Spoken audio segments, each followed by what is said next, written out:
Welcome back, everyone, to today's Explainer. Now, we're unpacking what is honestly an incredibly dense but absolutely foundational text on human science titled Foundations of Human Conduct and Cognition. You know, sometimes the most profound insights in behavioral science come wrapped in the tiniest, most concise packages, and the source material we're looking at right now is exactly that. It's literally a single, powerful paragraph that essentially serves as the master key to understanding why people do what they do. So we're going to take that text, break it apart piece by piece, and reveal the deep architectural framework of human action. Let's get right into it. But before we get bogged down in all the terminology, I want you to really think about this for a second. What are the invisible forces driving everything we do? Think about every choice you made today, every reaction you had, every single goal you pursued. None of it happened in a vacuum, right? Grasping the absolute basics of behavioral science means waking up to the fact that our external actions are being pushed by this deeply hidden internal machinery. Today, we're going to expose those invisible forces and actually give them names. Okay, let's dive into this roadmap for transforming a single sentence into a structured domino effect of human action. We'll hit the fundamentals of behavioral science, beliefs and value systems, perceptions and attitudes, motivations and intentions, the final output, which is behavior, and finally, venturing to the next module. All right, starting at the absolute base level, Section 1, Fundamentals of Behavioral Science. We are unpacking the Human Science Toolkit. So, our source text explicitly lays out the required foundation for understanding human conduct, and it gives us 7 core components: attitudes, behavior, value system, intention, perceptions, motivations, and belief. The source emphasizes that mastering these specific elements provides the basic understanding we require. Think of these 7 terms as your raw ingredients. If you want to understand human beings, you absolutely cannot bypass these pillars. But actually, they aren't just a random list. They happen in a very specific sequential architecture. Which brings us to Section 2, Beliefs and Value Systems. This is where the domino effect begins. Okay, so a belief is the absolute ground floor. It is the foundational premise in human science that initiates the entire internal chain reaction of human conduct. Way before there is an action, before there's even a thought of an action, there's a belief. It's a deeply held truth for an individual, kind of like the quiet starting point from which everything else in our 7-part toolkit is eventually going to grow. Let's move to and see how this builds, because isolated beliefs don't just float around aimlessly, you know? They organize. They form a value system, which is a structured framework held by an individual, built directly upon those core beliefs. If a belief is a single brick, well, the value system is the foundation of the house. It's basically the internal rule book that a person uses to weigh what's good, what's bad, what matters, and what totally doesn't, all stemming from those initial core beliefs.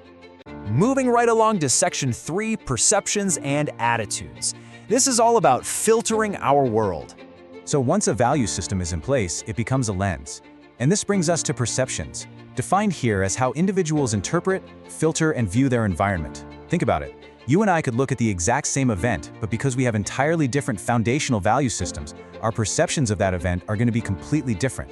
The value system acts as a filter, sorting all that overwhelming data of the outside world into something the individual can actually process and make sense of.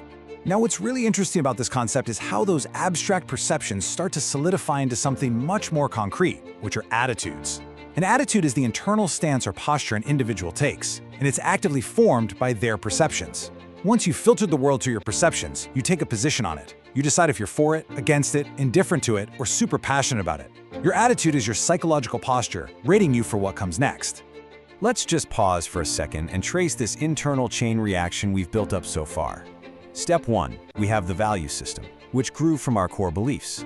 Step 2, that system creates our perceptions, coloring exactly how we see a situation. Step 3, those perceptions harden into attitudes, our definitive stance. We've moved from a deep, abstract belief all the way to a tangible, reactive posture, and we haven't even taken a physical step yet.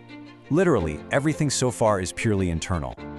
Next up is Section 4, Motivations and Intentions. We are preparing to act. Once an attitude is formed, it creates friction, right? And that friction generates motivation. Motivations are the internal drives and sparks within human science that compel us forward. You've got a stance on something, that's your attitude, and now that stance is producing a real urge to do something about it. Motivation is raw, unrefined energy. It's like the engine revving up beneath the hood, pushing the individual toward taking some kind of real-world step. But raw energy just isn't enough. It needs direction. And that is exactly where intention comes in. It's the explicitly formulated plan or resolve to commit a specific act. This is where the broad drive of motivation narrows down into a highly specific target. You aren't just driven anymore. You have a plan. You've made the conscious internal choice that you're going to execute a specific task based on everything that cascaded down from your original beliefs. And this brilliantly illustrates a massive dividing line in behavioral science. Intention is strictly internal. It's the formulated resolve to act. But behavior is external. It's the observable execution of that act. We've spent this entire explainer inside the human mind, moving from belief to value to perception to attitude to motivation and finally to intention. But intention alone doesn't change the physical world. It merely sets the stage for the final step.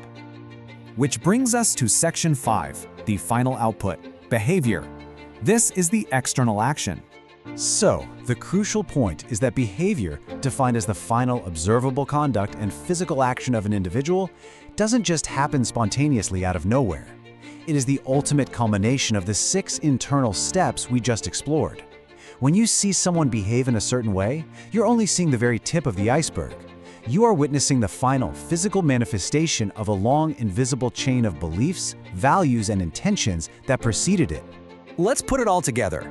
Here is the complete sequence of how a thought transforms sequentially into an action, based on our source toolkit. Step 1, it roots in beliefs and values. Step 2, it filters through perceptions and attitudes. Step 3, it energizes into motivations and intentions. And finally, Step 4, it erupts into observable behavior. By understanding the sequence, behavioral science allows you to look at an action and literally reverse engineer it all the way back to the foundational belief that triggered the whole shebang. Finally, Section 6, venturing to the next module, the ultimate purpose of the foundation. As the text tells us, this basic understanding is the necessary key to advancing further in behavioral science. Grasping this specific sequence, from belief to behavior, isn't just some interesting theoretical exercise. According to our foundational text, it is mandatory preparation. Because honestly, if you don't understand how these internal dominoes fall, you really can't hope to analyze, predict, or influence human conduct in any meaningful way. In fact, the source text concludes with a very specific, explicit promise. I'll read it straight from the text. The understanding helps participants to venture into the following module. Mastering this specific toolkit, attitudes, behavior, value system, intention, perceptions, motivations, and belief, is your literal ticket forward. It proves you have the conceptual grounding required to tackle much more advanced, complex theories of human interaction. Which leaves us with one final thought to wrap up this explainer. We've mapped out the invisible forces driving what we do. We've seen exactly how a quiet belief explodes into observable action. So ask yourself, now that you know the 7 pillars of human conduct, are you ready to venture into the following module? Keep this toolkit sharp because everything else you're going to learn about human science will be built right on top of it. Thanks so much for focusing in with me today, and I'll catch you in the next one.